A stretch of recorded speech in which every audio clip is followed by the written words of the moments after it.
Hi viewers, welcome back to ஆயுதம் அறிவோம். சமீபத்தில் சீன கடற்படை செங்கடல் பிராந்தியத்தில் ஹவுத்திகளுக்கு ஆதரவான செயலை செஞ்சு உலக கவர்னத்தை ஈர்த்திருந்தாங்க. ஜெர்மனியின் போர் விமானம் ஆஸ்பிடஸ் அப்படிங்கிற மிஷன்ல இருந்தப்ப சீன போர்க்கப்பல்கள் தன்னோட லேசர் பீமை பயன்படுத்தி ஆஸ்பிடஸ் மிஷன்ல ஒரு டிஸ்டர்பன்ஸை கிரியேட் பண்ணியதா ஜெர்மனி இப்போ ஒரு குற்றத்தை சாட்டியிருக்காங்க. இந்த சம்பவமானது ஜூலை 2ஆம் தேதியில நடந்தது. ஆஸ்பிடஸ் மிஷன் அப்படிங்கிறது ஐரோப்பிய ஒன்றியத்தின் ஆபரேஷன் ரெட்ஸின் ஒரு அங்கம். பிப்ரவரி 2024 செங்கடல் வழியே வரும் சரக்கு கப்பலுக்கு பாதுகாப்பாக ஐரோப்பிய ஒன்றியத்தின் கடற்படை ஹவுத்திகளின் நடவடிக்கைகளை கண்காணிக்கவும் சரக்கு கப்பலை பாதுகாப்பா ரெட்சி பேசேஜில் இருந்து ஹவுத்திகளின் தாக்குதலை தாண்டி வெளிக்கொண்டு வரவும் பயன்படுத்தப்பட்டது. இதற்காக ஜெர்மனி சுமார் 700 வீரர்களை இப்ப வர செங்கடல் பகுதியில நிலைநிறுத்தியிருக்கிறாங்க. இந்த டிஸ்டர்பன்ஸை கிரியேட் பண்றதுக்காக ஜெர்மனியின் அந்த ரெகானிசன்ஸ், அதாவது உளவு மற்றும் தகவல் சேகரிப்பு விமானத்து மேல பிளைண்டிங் லேசர் பயன்படுத்தப்பட்டது சீன போர்க்கப்பலால.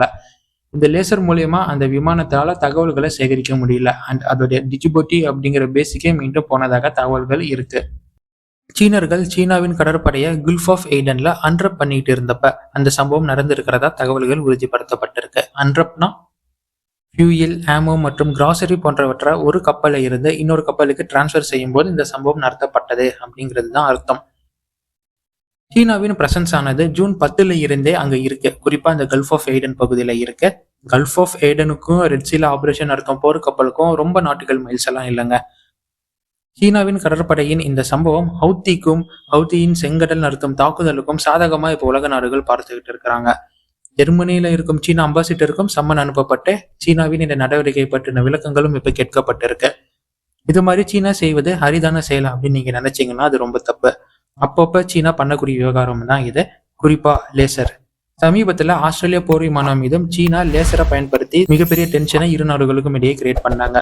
பட் காமனா சீன கப்பல்கள் லேசர் பயன்படுத்தி மிரட்டிக்கிட்டு இருக்கு அப்படிங்கிறது நீங்க பார்க்கக்கூடிய விஷயமா இருக்கு. சீனர்கள் தங்களுடைய போர் கப்பல்கள லேசர் இருக்கு அப்படின்னு காட்டுறதுக்காக இது மாதிரியான தாக்குதல், இது மாதிரியான ஒரு சம்பவத்தை நடத்துறாங்களா? அப்ப பதிலுக்கு அமெரிக்கா காட்டினா சீனா தாங்குவாங்களா? இந்த ஒரு கேள்வியோட இன்னைக்கான காணொலியை நாம தொடங்கிருக்கிறோம். இன்னைக்கான காணொலி ரொம்பவும் சுவாரஸ்யமான காணொலி அண்ட் உங்க பல பேருக்கும் ஒரு கேள்வி எழுப்பக்கூடிய காணொலியாக இருக்கும். பிரிக்ஸ். பிரிக்ஸ் தூங்குகிறதா? இந்தியாவின் ரோல் இந்த பிரிக்ஸ்ல இப்ப என்ன அப்படிங்கிறத இன்னைக்கான காணொலியில நாம பார்த்து தெரிஞ்சுக்க போறோம். நீங்கள் பார்த்து கொண்டிருப்பது ஆயுதம் அறிவோம். ஆயுதம் அறிவோம் அப்படிங்கிற நம்ம சேனலை சப்ஸ்கிரைப் பண்ணிட்டு வாங்க. Let's dive into it.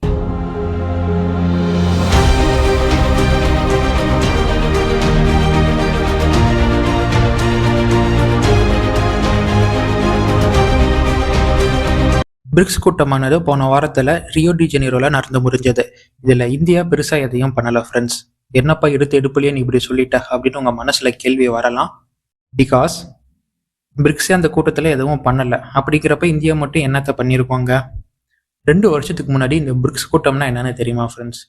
நம்ம சேனல்ல போய் பாருங்க. பிரிக்ஸ் என்னென்ன பண்ணாங்க, என்னென்னலாம் பண்ண போறாங்க அப்படிங்கறத அவங்க சொன்னதை நம்ம காணொலியில நம்ம பதிவு பண்ணி 2 வருஷத்துக்கு முன்னாடியே போட்டிருப்போம். டீடாலரைசேஷனா என்ன, பிரிக்ஸ்ல பிரான்ஸ் எப்படி உள்ள வர விரும்பினாங்க, அதை எப்படி பிரிக்ஸ் எதிர்த்தாங்க அப்படிங்கிறதெல்லாம் வரலாறு நம்ம காணொலியில பதிவு செய்யப்பட்டிருக்கு.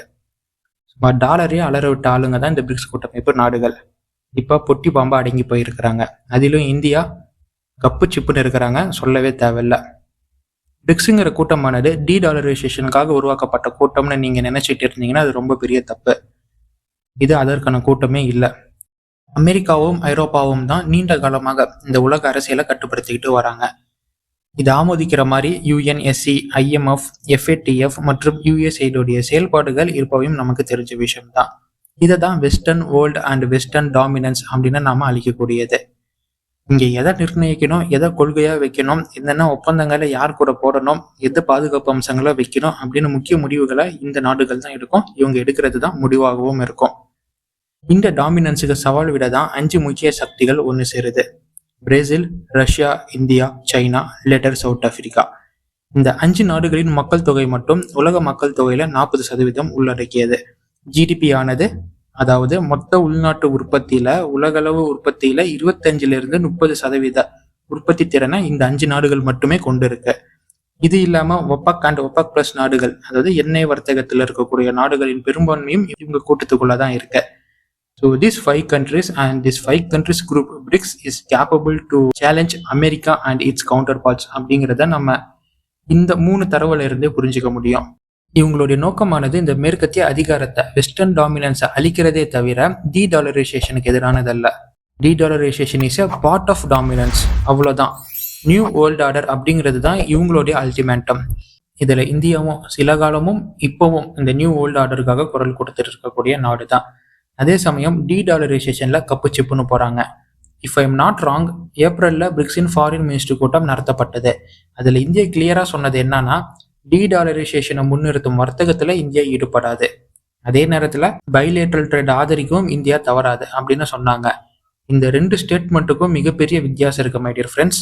ஸோ ரொம்ப கிளியரான ஸ்டேட்மெண்ட் இந்தியா கொடுத்தது. இது மாதிரியான ஸ்டேட்மெண்ட்டை இந்தியா அங்கே சொன்னதுல இருந்து பிரிக்ஸின் வீக்னஸாக இந்தியா தான் உலக அளவில் பார்க்கப்பட்டுக்கிட்டு இருக்கு. குறிப்பாக இந்த அமெரிக்கா போன்ற நாடுகள் பிரிக்ஸில் இருந்து முதல் கார்டை வெளியில் எடுக்க விரும்புவது இந்தியாவை தான். பிகாஸ் இந்தியா அங்கேயும் இங்கேயும் மாதிரி இருக்கிறாங்க அப்படின்னு அவங்க நினைச்சுக்கிட்டு இருக்கிறாங்க. இப்போ இந்தியாவின் நிலைப்பாடு இந்த பிரிக்ஸ்ல என்ன? டி டாலரைசேஷனுக்கு பேரலா போக மாட்டோம், பைலேட்டரல் ட்ரேடை பூஸ்ட் பண்ணுவோம். இதுதான் இந்தியாவின் நிலைப்பாடா இப்போ இருக்கு. இன்னும் நான் ஓப்பனா பேசணும்னா, இந்தியா பெரிய அளவுல மேற்கத்திய நாடுகளிடம் தன்னோட வணிகத்தை வச்சிருக்கிறாங்க. இது யூனிலேட்டரலா போகிட்டு இருக்கிற காரணத்தினால இதோடைய அபாயத்தை உணர்ந்த இந்தியா பிரிக்ஸை இந்தியாவின் புதிய மாற்று வணிகத்திற்கான வழியா பாக்குறாங்க. சதர்ன் கண்ட்ரீஸ்ல தன்னோட வணிகத்தை பெரிய அளவுக்கு பரப்புறாங்க. அண்ட் இப்ப வாய்ஸ் ஆஃப் குளோபல் சவுத்தா இப்ப இந்தியா நிக்கிறாங்க. இந்த கிராஃபை பாருங்க. பிரிக்ஸ்லயே அதிகமாக அமெரிக்காவுடன் வர்த்தகம் செய்வது இந்தியாவா தான் இருக்கு ஆஸ் பர் 2024 ரிப்போர்ட். ஸோ அடி விழுவுதுன்னா இந்தியாவுக்கு தான் பயங்கரமா விழுவோம். இதனாலதான் இந்தியா டி டாலரைசேஷனுக்கு போகலையாப்பா அப்படின்னு கேட்டா இல்லைங்கிறது தான் பதில். டி டாலரைசேஷன் நடக்கும் பட்சத்துல பிரிக்ஸ் நாடுகளின் ஒரு நாட்டின் கரன்சி டாலருக்கு ரீப்ளேஸ் பண்ணக்கூடியது. அப்படி பண்ணக்கூடியது ரூபலா இருக்காது மை டியர் ஃப்ரெண்ட்ஸ். இப்போதைய உலக அரசியலின் வர்த்தகத்துல ரூபலை மீறி சீனாவின் யுவான் தான் பல நாடுகளின் கையிருப்பா இருந்துகிட்டு இருக்கு டாலருக்கு அடுத்தபடியாக. இதற்கு சீனாவின் டெப்ட் ட்ராப்ட் அப்படிங்கிறதும் ஒரு காரணமா இருக்கலாம். ஸோ சீனாவின் யுவான் தான் டாலருக்கு ரீப்ளேஸ்மெண்டா இருக்கக்கூடியது. நம்ம பக்கத்து நாடான சீனா, அதுவும் ஒரு கோல்டு வார்ல போயிட்டு இருக்கக்கூடிய நாட்டின் கரன்சியானது மிகப்பெரிய அளவுக்கு வளர்ச்சியை கண்டா முதல்ல அது நமக்கு தான் ஆபத்து, அதுக்கப்புறம் தான் டி டாலரைசேஷன் டாலருக்கு ஆபத்து அப்படிங்கிறதெல்லாம். இதனாலதான் இந்தியா டி டாலரைசேஷனா மறுக்குது. இப்போ உங்களுக்கு கேள்வி வரலாம், அப்பனா பிரிக்ஸ் கரன்சின்னு ஒன்று இருக்கேப்பா, அதற்கு என்ன பதில் அப்படின்னு நீங்க கேட்கலாம். அதற்கு தான் ட்ரம்ப் வந்தவனே ஆப்பு வச்சாரு. பிரிக்ஸ் கரன்சி நீங்க ரிலீஸ் பண்ணி அந்த கரன்சி மூலியமா பிரிக்ஸ் நாடுகள் இருக்கும் நாடுகள் வர்த்தகம் செஞ்சா அந்த நாடுகளின் பொருட்கள் மீது 100% வரி உயர்வு அமல்படுத்தப்படும், இது உறுதி. முதல் கையெழுத்துல இதுவும் ஒரு கையெழுத்தை போட்டு ஒரு அமெண்ட்மெண்ட்டை பாஸ் பண்ணாரு. இப்போ வேற புதுசா ஒன்று சொன்னாரு. பிரிக்ஸ் கூட்டத்துல புதுசா சேரும் நாடுகளுக்கு 10% டேரிஃப் அப்படின்னு சொன்னாரு. இந்தோனேஷியா தான் இந்த கூட்டத்துல 11வது நாடா பிரிக்ஸ்ல சேர்ந்த நாடு. இவங்க மீது அவங்க போட்டுறாங்களா அப்படிங்கறத நாம பொறுத்திருந்து பார்க்கலாம். ஸோ பிரிக்ஸ் கரன்சி அப்படிங்கிறதுக்கு ஆரம்பத்திலே முழுக்க போட்டார் ட்ரம்ப் ஆனவர். இதனால இப்ப இந்த பிரிக்ஸ்குள்ள இருக்கும் நாடுகளுக்கு பைலேட்டரல் ட்ரேட் தான் ஒரே வழியா இருக்கு. அதே மாதிரி இங்க டி டாலரைசேஷன் அப்படிங்கிற பேர்ல சீனா மிகப்பெரிய அளவுக்கு தன்னோட வளர்ச்சியை கொண்டு போக விரும்புவாங்க இந்த பிரிக்ஸை பயன்படுத்தி. இந்தியா அதை தடுக்க விரும்புது. அதற்கு இப்போ ஒரு நல்ல சான்ஸா இருக்கு. இதுல ரஷ்யா என்ன பண்றாங்க, அவங்க பங்கு என்ன அப்படின்னு கேட்டீங்கன்னா, ஆரம்பத்துல நியூ வேர்ல்ட் ஆர்டர் அப்படின்னு ஒண்ணு சொன்னோம் இல்லையா, அதுதான் ரஷ்யாவின் அல்டிமேட் கோலே. அதற்கு நடுவில் என்ன நடந்தாலும் ரஷ்யா கண்டுக்க மாட்டாங்க. ஈவன் யுவான் உன்னுடைய யுவான் இங்க பெரிய கரன்சியா மாறினா கூட அது ரஷ்யாவுக்கு லாபம் தரும்னா ரஷ்யா அமைதியா தான் இருப்பாங்க. கடைசி நேரத்துல சீனாவை எப்படி அடுக்கணும் அப்படிங்கிறது ரஷ்யாவுக்கு நல்லாவே தெரியும். ஸோ ரஷ்யா ஆட விட்டு இங்க வேடிக்கை பார்த்துக்கிட்டு இருக்கிறாங்க. இது மாதிரி பிரிக்ஸ்குள்ள இருக்கும் நாடு ஒவ்வொரு கணக்குல தன்னோட காயை நகர்த்திட்டு இருக்கும் போது அல்டிமேட் கோலா இந்த மேற்கத்திய நாடுகளுக்கு எதிரான ஒரு நகர்வு அப்படிங்கிறது தான் இன்ன வர பிரிக்ஸை இந்த மேற்கத்திய நாடுகளுக்கும் இந்த டாலருக்கும் எதிராக இன்னும் ஒரு பயங்கரமான ஒரு குழு பார்க்கப்பட வைக்கிறதுக்கான காரணம், பயத்தை காட்டுறதுக்கான காரணம். இதை நீங்க ஒத்துக்கிறீங்களா இல்லையா? பிரிக்ஸுக்குள்ள ஒரு பிளவு இருக்கு அப்படிங்கிறத நீங்க ஒத்துக்கிறீங்களா? இந்தியாவின் பங்கு இதுல என்ன, இந்தியா இப்ப இருக்கும் இந்த பிரிக்ஸ்ல என்ன பண்ணிக்கிட்டு இருக்கிறாங்க அப்படிங்கிறதையும் இன்னைக்கான காணொலியில நாம பார்த்திருக்கோம். அண்ட் ரஷ்யாவின் தேவை என்ன இந்த பிரிக்ஸ்ல இருந்து அப்படிங்கிறதையும் உங்களுக்கு நான் சொல்லியிருக்கேன். இது ஒரு பிரிக்ஸ் காணொலி அப்படின்னு நீங்க பாத்தீங்கன்னா அதையும் மீறிய பல செய்திகள் கொண்ட ஒரு காணொலி தான் இது. அண்ட் ஒரு சின்ன ரெக்வஸ்ட், புதுசா யூடியூபுடைய மானிட்டைசேஷன் அந்த அல்காரிதமானது சேஞ்ச் ஆயிருக்கு. அதன்படி ஏஐ வீடியோக்கள், இந்த இமேஜை வச்சு ஸ்லைட் ஷோ பண்றக்கூடிய வீடியோக்கள், இந்த சின்ன சின்ன வீடியோக்கள் எல்லாமே அந்த அளவுக்கு பெருசா போகாது அப்படிங்கிற மாதிரி ஒரு செய்தி கிடைச்சிருக்கு. இதன் காரணமாக உங்களுடைய ஆதரவுகள் நம்ம சேனலுக்கு தேவைப்படுது அதிகமாகவே. முடிஞ்ச அளவுக்கு உங்களுடைய ஆதரவுகளை இந்த சேனலுக்கு கொடுங்க. இது போன்ற பல செய்திகளை நம்ம சேனல் வாயிலாக தெரிந்து கொள்ளுங்கள். Until it's signing off from Ayudham Arvam and stay tuned for next video. நன்றி, வணக்கம்.